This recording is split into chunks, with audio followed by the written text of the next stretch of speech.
사랑하는 성도 여러분, 오늘 하나님께서 저와 여러분에게 주시는 말씀은 디모데후서 2장 8절에서 13절 말씀, 예수 그리스도를 기억하라는 제목으로 하나님의 말씀을 선포하겠습니다. 이 말씀이 선포될 때 우리 모두에게 하나님의 역사가 일어나길 소망합니다. 네. 디모데 후서는 바울 서신 중에서 바울이 가장 나중에 쓴 편지입니다. 젊은 청년의 시절에 바리새인으로 살던 바울이 부활하신 예수님을 만남으로 그가 복음을 알게 된 후 평생에 복음을 전하는 일을 하였던 바울.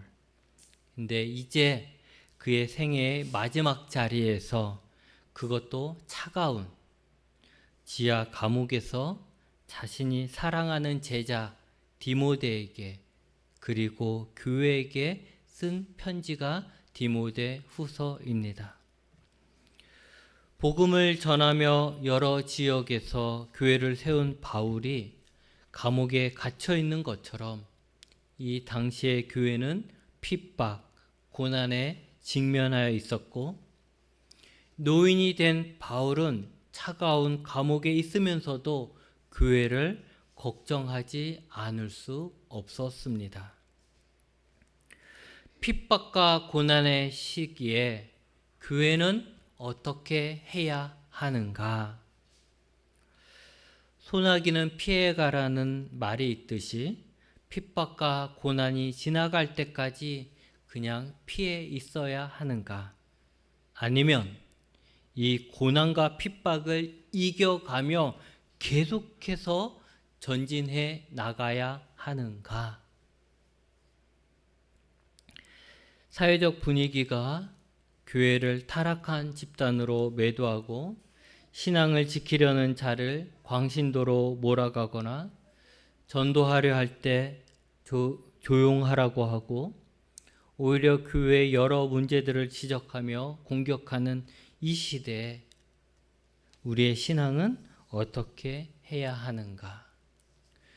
뉴스에 나오는 교회와 목사들의 범죄 이야기, 학교에서 배우는 진화론으로 인해 창조주 하나님의 이야기는 미신처럼 만드는 교육, 사람들의 호기심을 자극하고 그것으로 인해 관심을 끌기 위해 흘리는 비성경적인 성경 이야기, 하나님보다 더 좋은 것처럼 포장되어 있는 수많은 상품들, 자신의 종교에 대해서 이야기하는 것을 큰 신뢰인 것처럼 여기는 풍조, 전도하는 사람을 마치 잡상인 취급하는 사람들, 하나님이 아니라 나 자신이 신이라고 믿는 세상, 교회의 노골적인 분노를 표출하면서 교회를 적대시하는 무명의 사람들 등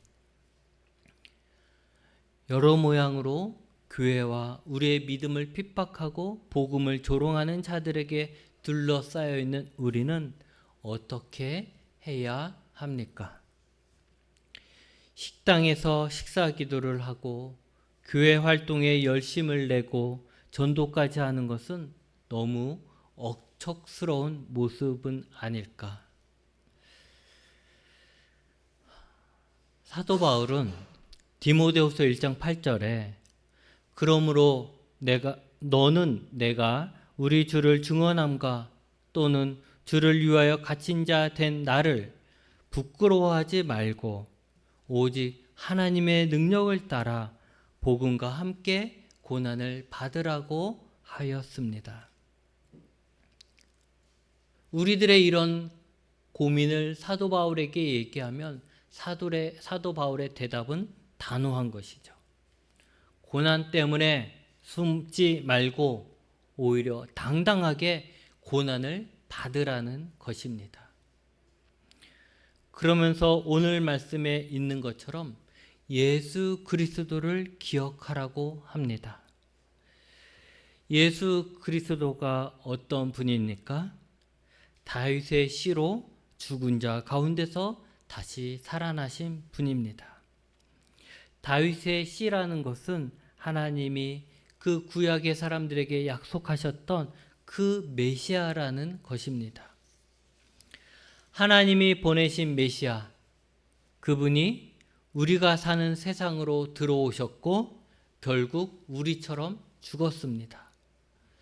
그러나 그분은 죽음에서 끝난 것이 아니고 다시 살아나셨습니다. 그래서 예수님은 지금도 살아계신 분입니다. 여러분, 힘들고 흔들릴 때 예수님을 생각하십시오. 예수님은 우리를 구원하시기 위해 이 땅에 오셨습니다. 그리고 예수님은 우리를 구원하시기 위해 고난과 죽음 앞에서 도망가지 않고 당당하게 받아들이셨습니다. 그리고 예수님은 그 죽음을 이기셨고 다시 살아나셨습니다. 우리가 가는 길이 평탄하다면 길 안내자는 필요가 없습니다만 우리가 가는 길이 험난하고 위험하고 복잡하면 길 안내자가 꼭 필요한 것입니다. 마찬가지란 거죠. 지금 신앙생활하기가 어렵다고 생각된다면 지금 같은 세상에서 예수님을 믿고 예수님에게 헌신된 삶을 산다는 것에 대해 확신이 들지 않는다면 또 내 주변에 유혹이 많아서 내 마음이 하루에도 여러 번 흔들린다면 우리에겐 우리가 믿고 따를 안내자, 내 앞에 모범으로 세우고 따라갈 본받을 그 안내자가 꼭 필요합니다. 그러기에 우리는 더더욱 이럴 때일수록 예수 그리스도를 기억해야 합니다. 환경이 아닙니다. 여러분, 우리가 신앙생활을 잘하는 것은 환경이 아니에요. 예수 믿는 가정에 태어났어도, 심지어는 아버지가 목사인 가정에 태어났어도 신앙생활 안 하는 사람들도 있습니다. 믿음을 버리는 사람이 있어요.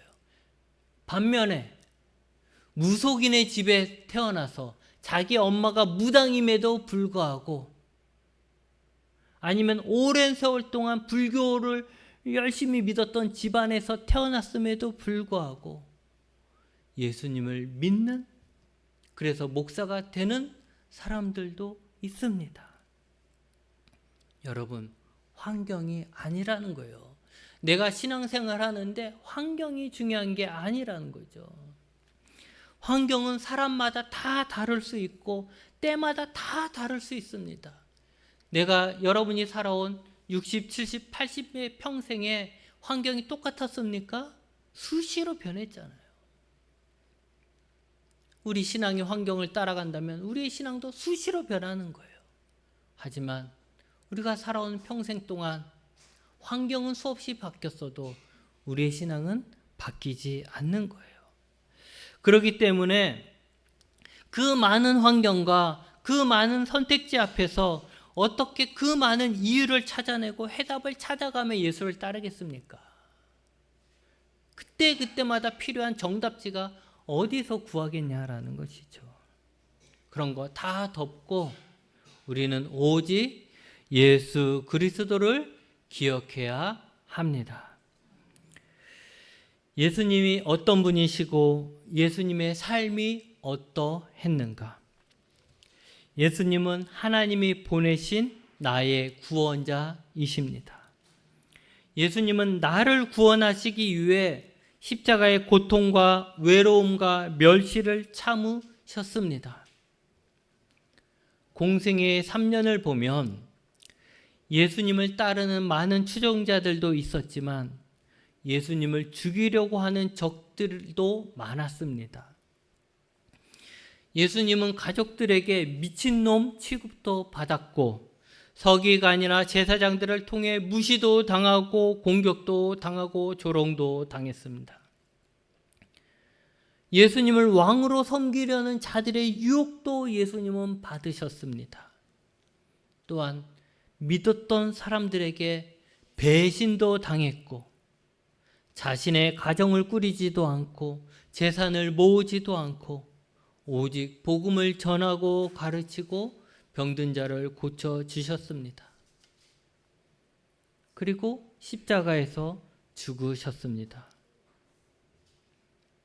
더 중요한 것은 예수님은 자신이 가시는 길이 고통의 길, 멸시의 길, 죽음의 길이라는 것을 알고 계셨습니다. 그러기에 예수님은 만약 자신이 그렇게 마음만 먹었으면 그 고통과 멸시와 죽음을 충분히 피할 수도 있었습니다. 그러나 예수님은 그 고통과 멸시와 죽음을 피하지 않고 묵묵히 받아들이셨습니다. 그리고 부활하심으로 승리하셨습니다. 여러분, 우리가 구원을 받기 위해 우리가 고통을 받거나 구원을 받기 위해 멸시를 받거나 구원을 받기 위해 죽은 적이 없습니다. 그러나 예수님은 우리를 구원하시기 위해 그 고통과 멸시와 죽음을 피하지 않고 당당하게 나가셨다라는 것이죠. 만약에 예수님이 고통과 멸시와 죽음을 두려워하여 그래 소나기는 피해가는 게 맞아 하고 피하고 숨으셨다면 예수님의 승리도 없었고 우리의 구원도 없었습니다. 예수님은 죽으심으로 고난을 당당하게 받아들이심으로 승리하신 것입니다.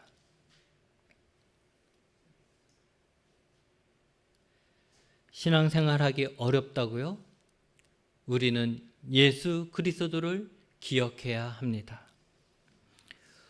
우리가 아쉬워 기도할 때만 혹은 교회에서 예배 드릴 때만 예수 그리스도를 기억하는 것이 아니라 세상의 고난 앞에서 도망가고 싶을 때, 예수님에게 순종해야 하는 것을 외면하고 싶을 때, 세상이 너무 커서 그냥 주저앉고 싶을 때, 나를 위해 고통과 멸시와 죽음도 피하지 않고 십자가를 지심으로 승리하신 그 예수님을 기억해야 합니다.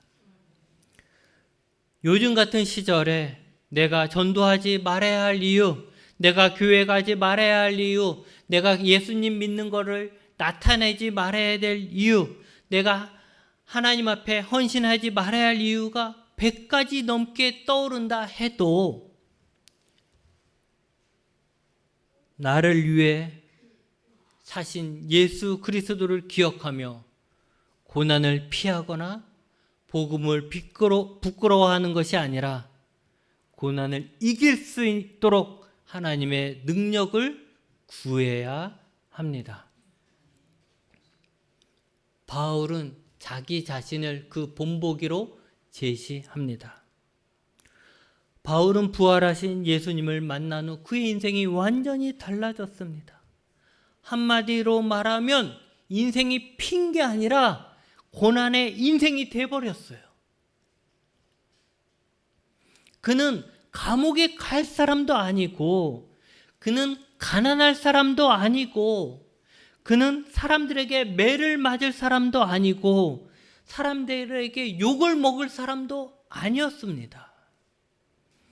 그는 오히려 바리새인으로서 사람들에게 존경을 받을 사람이었고, 부자였고, 율법의 열심인 사람으로서 권력을 가질 사람이었어요. 예루살렘에서 높은 자리 할 사람이었다라는 것이죠.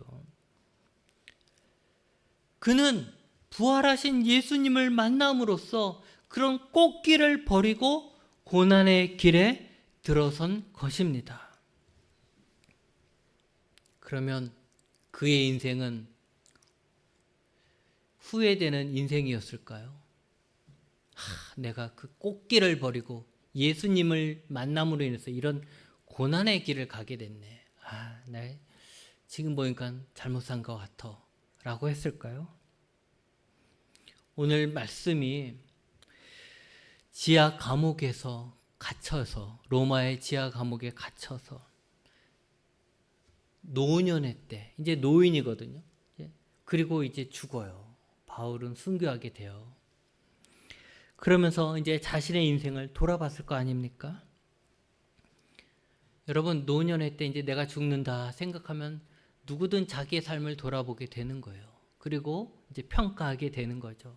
내가 잘 살았구나, 아니면 내가 이런 잘못을 했구나, 이렇게 하지 말걸 하고 후회하게 되는 것이죠. 바울도 분명히 그랬을 것 같습니다. 나는 잘 살았는가, 못 살았는가, 후회되는 것은 없는가, 그때의 그 선택이 바른 선택이었는가, 만약 내가 다시 기회를 얻는다면 다른 선택을 했을까, 이런 생각들을 했겠죠. 바울은 복음을 전해서 부자가 된 것도 아니고 권력을 가진 것도 아닙니다. 예수님을 믿고 복음을 전한 결과가 감옥에서 죽을 날만 기다리는 거예요. 노년에. 그런데도 바울은 자신의 삶을 결코 후회하지 않았습니다. 오히려 자신은 갇혔어도 하나님의 말씀은, 복음은 매이지 않는다라고 강하게 선포하고 있습니다. 그러면서 그의 삶을 어떻게 표현을 했냐면, 복음을 듣고 구원받을 많은 사람들을 위하여 자신은 그 모든 고난을 참으면서 복음을 전했다라고 하고 있습니다. 그가 그 모든 고난 속에서도 복음을 전했던 이유가 뭐라고요? 이 복음을 듣고 구원 얻을 수많은 사람들을 생각하면서 살았다라는 것이죠. 여러분, 바울이 복음을 전하지 않았다면, 편할 때는 복음을 전하다가 핍박이 오니까 이제 난 그만해야 되겠다, 이제 핍박이 오니까 이제 내가 좀 숨어야 되겠다, 내가 조용해야 되겠다 라고 했다면 그 많은 사람들이 예수님 안에서 구원을 발견했을까요? 하나님의 나라의 영광을 누릴 수 있었을까요? 바울이 자신의 목숨을 걸고 그 수많은 고난 속에서도 포기하지 않고 복음을 전함으로써 그 자신뿐만 아니라 그 당시에 많은 사람들뿐만 아니라 그 후에 오랜 세월 동안 수많은 사람들이 예수님이 가져오신 복음을 알게 되고 예수님으로 말미암아 구원을 받고 하나님 나라의 영광을 얻게 된 것이고, 그 수많은 사람들의 저와 여러분이 포함되어 있는 것입니다. 여러분, 예수님 안에 있는 구원과 영광이 우리의 것이 된다는 이 복음은 말 그대로 기쁜 소식입니다. 그 기쁜 소식, 이 복음 때문에 내가 고난을 당한다 해도 그 고난의 수고를 잊을 만큼, 오히려 죽는다 해도 그 죽음조차도 덮을 만큼 복음이 우리에게 주는 예수님 안에 있는 구원과 영광은 대단한 것이고, 그것을 바울이 자신의 삶으로 보여준 것입니다. 우리가 주와 함께 죽었으면 또한 함께 살 것입니다. 우리가 참으면 또한 함께 왕 노릇할 것입니다. 그러나 우리가 예수님을 부인하면, 내가 힘들다고, 내가 무섭다고 예수님을 부인하면 예수님도 우리를 부인할 것입니다. 사람은 믿을 수 없지만 예수님은 항상 믿을 수 있는 분이니 예수님은 자신이 하신 약속을 부인할 수 없는 분입니다. 이 말씀은 초대교인들이 핍박을 받으면서 고백했던 찬양 시입니다. 얼마나 많은 사람들이 고난과 죽음의 협박 속에서 이 말씀을 생각하며 자신의 믿음을 지켰을까를 생각해 봅니다. 내가 주와 함께 죽으면 나는 주와 함께 살 것이다. 그리고 핍박의 길로, 고난의 길로 들어서는 거죠. 내가 이 고난을 참아내면 나는 주님과 함께 왕노릇 할 것이다 고백하면서 순교의 자리로 가는 것입니다. 내가 만약 예수님을 부인하면 예수님도 나를 부인할 것이다 라고 고백하며 또 그 어려운 힘든 자리로 가는 것이죠. 여러분, 예수님과 복음 때문에 날마다 죽는다는 바울의 고백처럼 우리 또한 예수님과 복음 때문에 날마다 죽는다면 우리는 예수님 안에 있는 영생을 얻고 영광을 얻어 살게 될 것을 믿으십시오. 우리가 고난을 참으며 계속해서 복음을 전하고 우리의 신앙을 지켜나가면 우리는 하나님 나라에서 예수님과 함께 왕노릇 할 것입니다. 그러나 만약 우리가 고난과 핍박에 굴복하고 유혹에 굴복해서 예수님을 모른다고 하면 예수님도 우리를 모른다 하실 것입니다. 여러분, 사람의 말은 믿지 못할 수도 있습니다. 사람의 약속도, 사람의 의지도 믿지 못할 수 있습니다. 우리가 얼마나 많은 사람들과 약속했다가 우리가 깨트렸습니까? 또 반대로 우리가 얼마나 많은 사람들의 약속을 어기는 것을 우리가 경험했습니까? 늘 바뀌는 게 사람이기 때문에 그 말을 신뢰할 수가 없는 거죠. 하지만 예수님의 말, 예수님의 약속은 믿으셔야 합니다. 왜냐하면 예수님은 거짓이 없으신 하나님이시기 때문입니다. 이제 말씀을 정리합니다. 여러분, 반기독교적인 사회적인 분위기와 핍박과 고난 때문에 내 신앙이 움츠려들고 복음을 전하지 못하고 신앙인으로서 적극적인 삶을 살지 못하고 있다면 우리는 나를 위해 고난을 당하시고 죽으신 예수님, 그리고 죽음을 이기시고 부활하셔서 살아계신 예수님의 영광을 내가 얼마나 기억하고 있는지를 돌이켜 봐야 합니다. 여러분, 우리는 늘 예수 그리스도를 기억해야 합니다. 그리고 예수님을 믿지 않는 사람들이 복음을 듣고 예수님 안에 있는 구원과 영광을 얻을 수 있다면 어떤 고난 속에서도 복음을 전했던 바울과 같은 믿음의 선조들을 기억하십시오. 여러분, 고난 속에서 우리가 예수님과 함께 날마다 죽으며 예수님과 함께 살게 될 것입니다. 우리가 고난 속에서 참고 견디며 복음을 지키며 전하며 살면 하나님 나라에서 예수님과 함께 할 것입니다. 그러나 힘들다고 포기하고 외면하고 결국에는 예수님을 부인하게 되고 예수님을 떠나면 예수님도 우리를 부인하실 것입니다.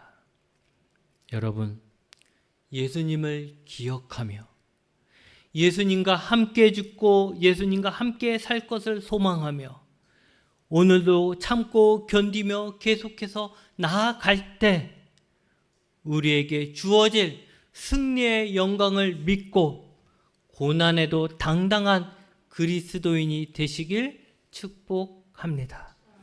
기도하시겠습니다. 하나님 아버지, 감사합니다. 오늘 우리에게 말씀을 주심을 감사합니다. 주님, 우리가 사회적인 분위기 때문에 힘들다, 신앙생활하기 힘들다라고 하며 고난을 피해가고 고난 때문에 숨으려 하는 우리의 나약함을 용서하여 주시옵소서. 사도 바울이 당당하게 고난을 받으라고 말씀하셨던 오늘의 말씀을 다시 한번 기억하며 우리를 위해 당당하게 고난을 받고 죽음까지 받아들이신 예수 그리스도를 기억하며 우리가 다시 고난 앞에 당당하게 서고 이기며 나아갈 수 있는 우리가 되게 하여 주시옵소서. 하나님의 능력을 우리에게 부어 주셔서 하나님 고난에 무너지는 우리가 아니라 고난을 이기는 우리, 승리의 나팔을 부는 우리가 되게 하여 주셔서 주님 안에 있는 구원을 빼앗기지 않게 하여 주시고 장차 우리가 예수 그리스도와 함께 누릴 그 영광을 빼앗기지 않는 우리가 되게 하여 주시옵소서. 예수님의 이름으로 기도함나이다. 아멘.